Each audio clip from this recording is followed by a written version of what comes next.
Yeah, Friday night football kicks off the big weekend here on Sky Sports, and joined, like you said, by Jamie Carragher, a man who never lost to Wolves in his professional career and has 3 times as many wins against Manchester City as defeats. So there you go, good place for you to be.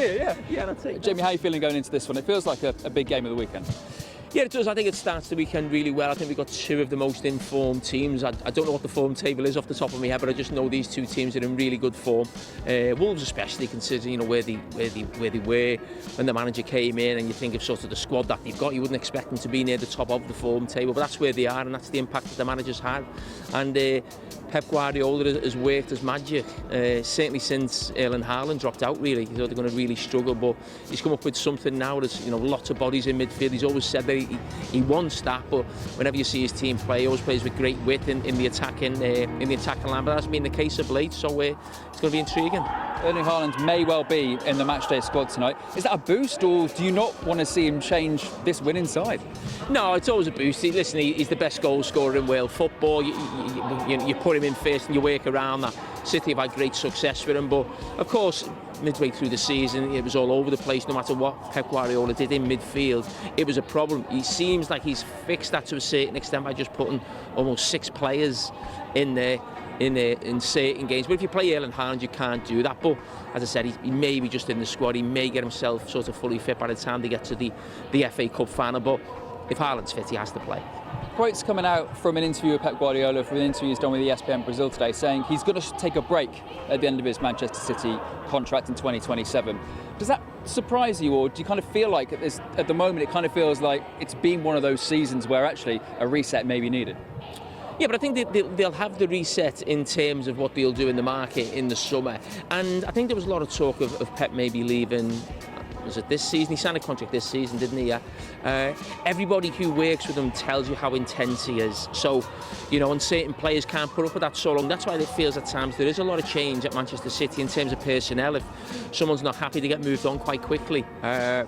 Because even though Pep is the most successful coach we've probably ever seen and probably ever will see, it is tough work with him, so you can imagine what it's like. He's taken his work home with him as well, and he's been here a long time as well. He's been very successful, and he deserves a break if he feels he needs one, he needs one.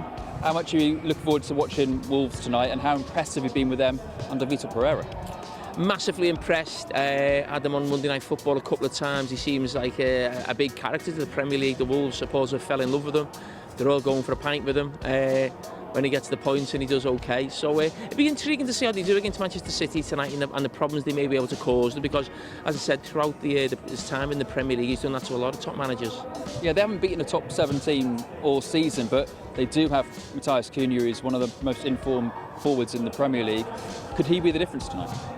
He could be the difference. He has been the difference for them for a long time. He might be the difference for another team in Manchester next season if we read all the talk in the press at the moment. But he's a top quality player. I think when we were looking at our team of the year halfway through the season, he was in it.